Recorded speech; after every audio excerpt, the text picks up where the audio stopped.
In this video, we're going to cover Chapter 2, which is all about observing and recording behavior. So the first thing we're going to talk about is a behavioral assessment. And behavioral assessment is a fancy way of saying that we are measuring our target behavior or behaviors that we're going to be looking at in our behavior modification setting. So when we're looking to measure your dog sitting, we would assess his behavior. Now, conducting a behavioral assessment is useful for a bunch of reasons. First is we can establish a baseline measurement of our target behavior and see how it changes. Our baseline can even tell us if a treatment is necessary. So sometimes people think that there's a problem, but if you check and see, if you assess that behavior up front, you might determine that what you thought was a problem actually falls within normal ranges. The textbook uses an example of a business that thinks that they have a problem with employees coming in late. So a manager sits at the time clock and sees how many employees come in late during that week. And there are very, very few people coming in late, so there isn't actually a problem with employees starting late. So you can determine in that case that there is no treatment necessary to improve attendance because they're already doing okay with attendance. The next thing is that establishing that baseline can provide you with information that helps you choose the best treatment. Do you have to increase or decrease this behavior? By how much do you have to increase it or decrease it? Things like that. And the third is that a behavioral assessment can be used to determine if your treatment was successful. So if you can establish a baseline beforehand, and if you can look at your treatment scores after, so how did the behavior change from baseline to treatment, you can evaluate if you have effectively increased your target behavior or decreased your target behavior if you're looking for that line to go down. But by having a behavioral assessment, you figure out if it moved in the direction you had hoped it would. Now, when you're conducting a behavioral assessment, there are two broad categories that they can fall under: indirect versus direct assessment. So an indirect assessment is going to try to measure the target behavior with some kind of indirect or removed methods, things like interviews, questionnaires, or rating scales. Some of the issues you can start seeing here is this may rely on testimony from other people. So even if you're looking at, say, Timmy's performance in school, maybe you wouldn't ask Timmy how he's doing in school. Maybe you'd ask his parents or his teachers or look at his report card. Those would be indirect measures of assessment. And another issue that we start seeing is that this requires recall of an individual's behavior. So if you ask Timmy's teacher how he does in class, we're relying on that teacher to have an accurate and reasonable recollection of how Timmy performed in class. So we're not directly measuring this behavior. And this leads to some concerns. So not only are we relying on memory and sort of people removed from the event, we run into issues like the fact that testimonials might be biased or inaccurate or unreliable or incomplete. Basically, the further you are away from the source of that behavior, the more room for error there can be. Which brings us to our next kind of assessment, which is a direct assessment. So this is when you're looking at that target behavior, which is our behavior of interest, and you measure it as it occurs.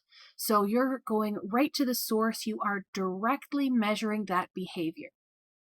In this case, we make the caveat that a direct assessment doesn't specifically require that the observer needs to be a person. So you don't have to have somebody sitting in the room watching the person who's going to be behaving. You can also use something like a camera or other kind of remote recording device. You could also use something like a one-way mirror, a two-way mirror or whatever.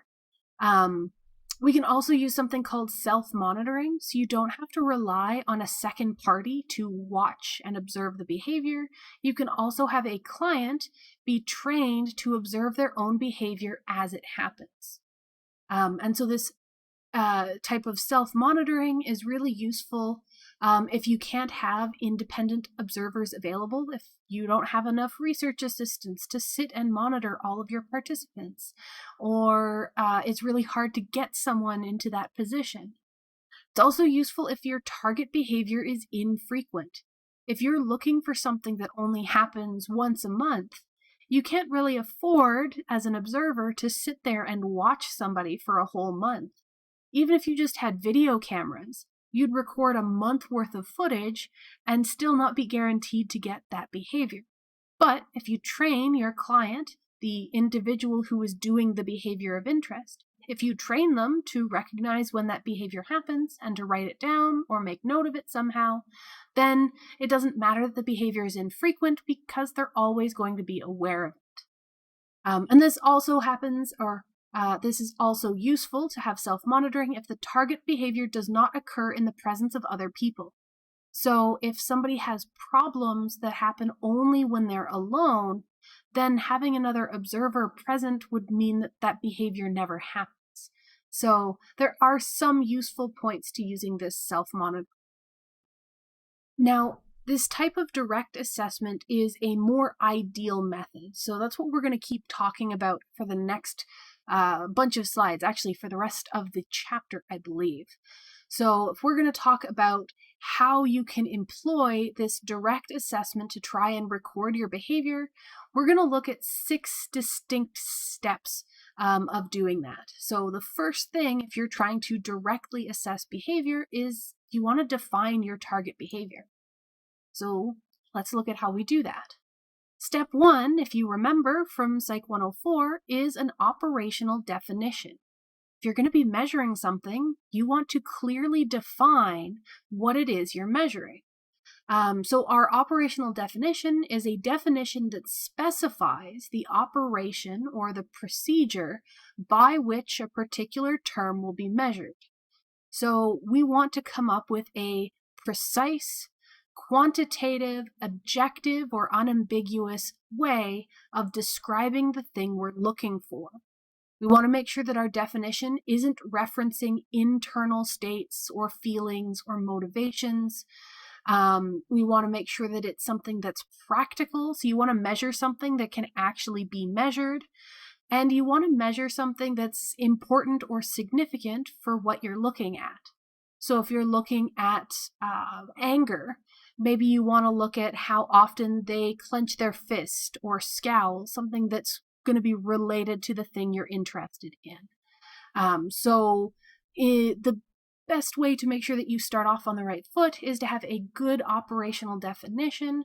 And having a good operational definition not only means that you know what you're looking for, but if you write up your experiment and you publish an article, then others who read your article can see your operational definition and know exactly what it was you were looking at, which makes it a lot easier for them to understand your research and potentially replicate it if they want to.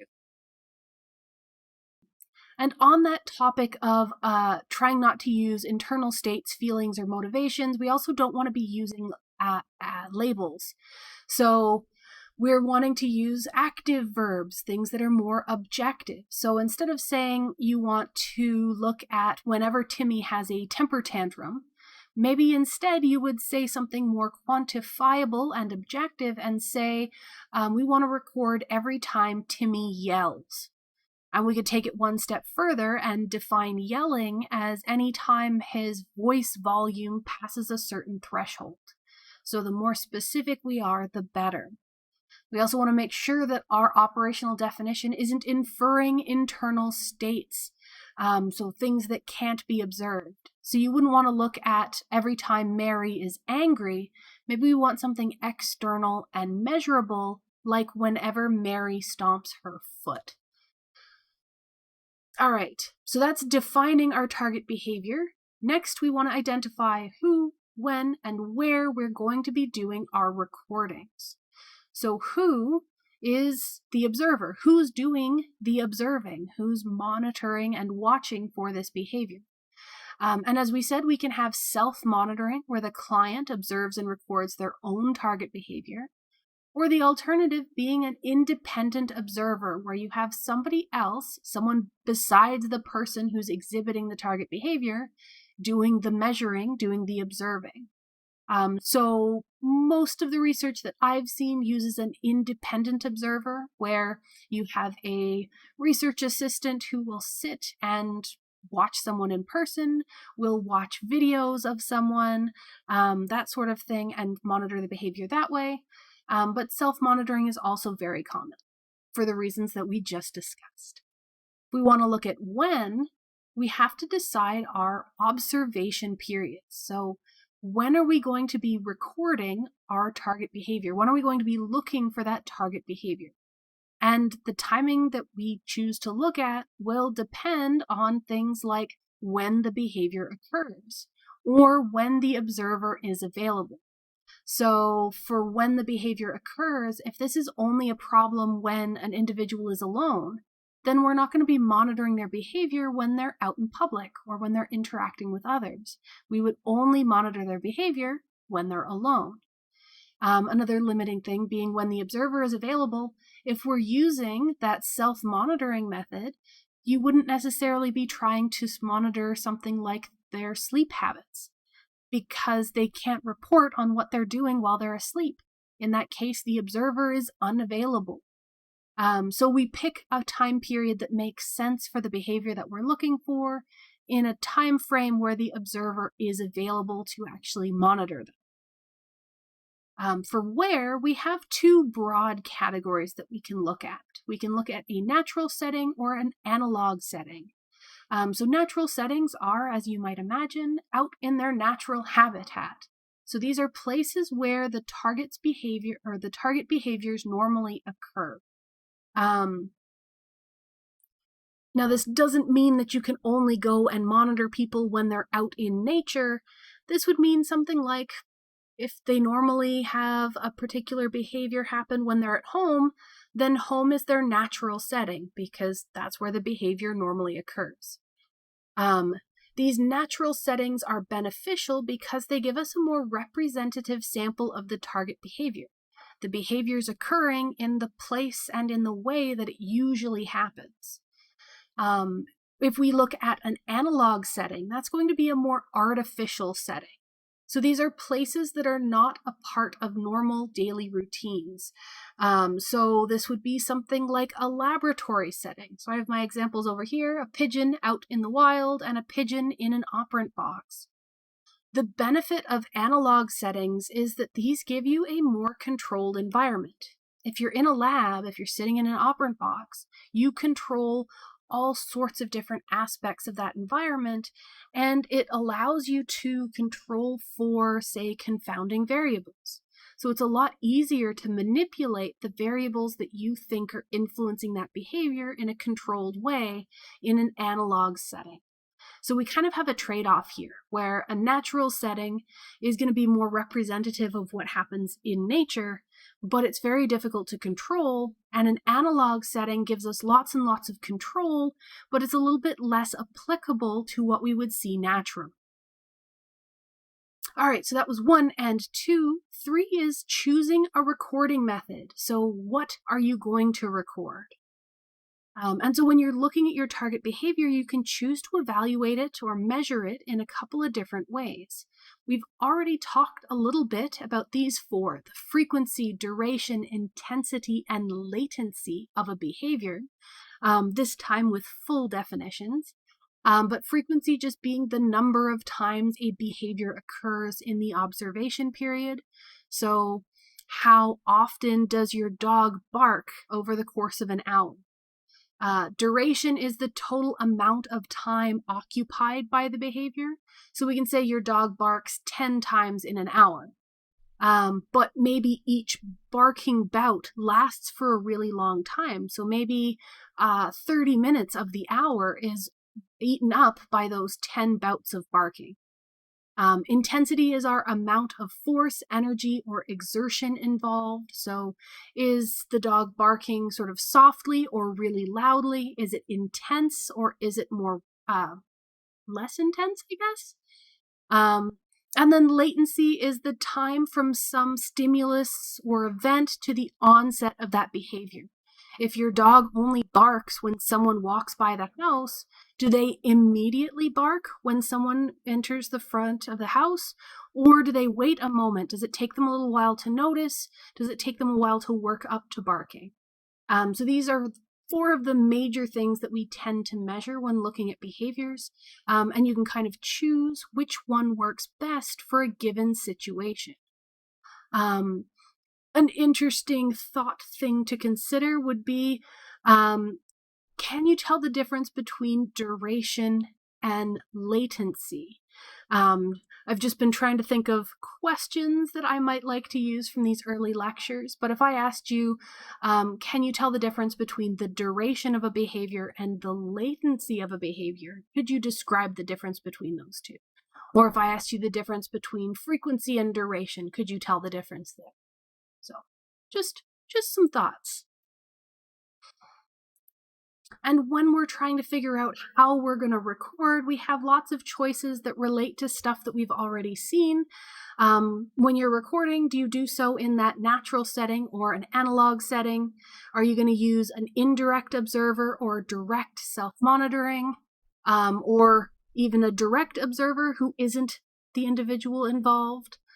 Are you going to use a structured or unstructured observation period? So would you say records everything that somebody says for 10 minutes every hour for 4 hours a day as a more structured observation period? Or maybe you have a self-monitoring thing set up where anytime the individual notices a behavior, they write it down. Is there a hard structure to it, or is it a little bit more open-ended? Are you going to use continuous versus sample recording? So are you going to set up video cameras that record their behavior 24/7? Or would those video cameras only be on for a very short period of time? Maybe the first 5 minutes of every hour or something like that. And then are we going to look at frequency or duration or intensity or latency or all of the above? So lots of options here, and sometimes people ask which is the best option, and the answer is it depends. The best option is going to depend on the scenario that you're looking at and what you have available to you. So you kind of weigh each of these and figure out which is going to work in a given situation, but no one of them is going to be best in all situations. All right, so chosen method. What about our instrument? This one's going to be very, very brief because a lot of recording instruments aren't that high tech. Sometimes you'll be as simple as paper and pencil. You prepare a data sheet and you can put in ticks for every time that you see a particular behavior happen. That's a great count of frequency. Maybe you have a scale of 1 to 5 on intensity and you jot down the number each time that something happens. So a 5 for a really intense bout of shouting and a 1 for just a little bit of a raised voice. So you can also do the exact same thing with a data sheet on a laptop. People will carry things like a stopwatch for duration measures. Nowadays, we have lots and lots of apps that help us track behaviors, so it doesn't have to be as analog as all of this. But the big take-home message with all of our types of recordings and all of these sort of trackings of a behavior, the recordings should be immediate. If you see something happen, you should jot it down right then, so that you don't have the opportunity to forget about it or misremember it. And the recording should be practical. Data sheets should be set up so you can do it quickly and easily with minimal fuss, because otherwise you're going to make mistakes. People won't bother to fill it out if it's too troublesome. So yeah, again, different situations, different methods, but simpler is going to be better. All right, for our last 2 points, these aren't so much setting it up, but this is stuff to consider in critically evaluating what a setup might be. So the first thing we want to look at is called reactivity. And reactivity happens basically because people tend to change their behavior when they know that they're being watched. So the process of actually recording that behavior may cause the behavior to change even if they're not being treated. So if you're getting somebody to write down every time that they have a drink, because they want to set up a baseline to then reduce the number of alcoholic beverages they drink a week. If they know that they're recording their own behaviors, maybe they don't want to be judged for their behaviors, so they're going to drink less, so they report less drinking so that they don't look so bad on paper. But that then creates a non-representative sample because that wasn't their natural behavior. Their behavior has changed. There was a reactive response, so it's not really helpful to us, or it's less helpful than it could be. So it's not representative of the level of behavior that would happen normally. So we have to be really aware of this reactivity because it can have a massive effect on our data. So if you want to reduce reactivity, there's a couple of different methods. One, you can wait until the person being observed becomes accustomed to the observer. Basically, you let them habituate to their presence. Then once they figure that you're not judging them, that you're not paying attention to them, something like that, they might go back to their normal behavior. You can also use ways that they don't know they're being observed. One-way observation windows or having a participant observer. Basically like having a confederate. Get somebody to sit in the room where they don't know that that person who's come in is part of the experiment, and that person can monitor their behavior without letting on that they're part of the experiment. A good example of this is if you're in a waiting room and you want to watch how agitated somebody gets, have other people sitting in the waiting room. Make the person who is the target, the person that you're monitoring, make them unaware that other people in the room are part of the experiment. Make them think that they're just other participants who are waiting for the event. We can also have, again, that issue with self-monitoring can lead to changes in behavior, but that's not always a bad thing. You can make use of that, and by making somebody aware of their bad behaviors, and when that behavior happens, you can help them reduce a bad behavior, which in and of itself can be a kind of treatment. So it's not always bad. All right, and the last thing that we want to care about is our inter-rater agreement assessment. I've always called this inter-rater reliability, but it's basically going to be us asking, is our behavior being recorded consistently? In a lot of labs, you have multiple people who are measuring and recording behaviors. So you want to make sure that Research Assistant 1 and Research Assistant 2 are measuring behavior the same way, because you don't want extra bias and noise in your data. So how can you evaluate this? If you have two people, researcher 1 and 2, independently observe and record the same target behavior during the same observation period, you can then compare their responses. So in my lab, doing behavioral research with birds, we would have a video recording of a bird, and we'd have people count how many times the bird hops in a given video. And when we were training our research assistants, you could have Research Assistant 1 and 2 both rate the same video. And then at the end, we compare their scores. So you compare how many hops number 1 said versus how many hops number 2 said, and you calculate the percent or agreement. So if number 1 said that there were 100 hops and number 2 said there was 102 hops, they don't completely agree. And you can evaluate, well, how close is that to agreement? Is it good enough? And the standard rule of thumb is that you can get about an 80% agreement. That's probably fine. 90% or higher is better. But again, you kind of evaluate it on how much time and effort do you want to put into potentially retraining and retesting your recorders versus is it good enough? Will it really affect your data?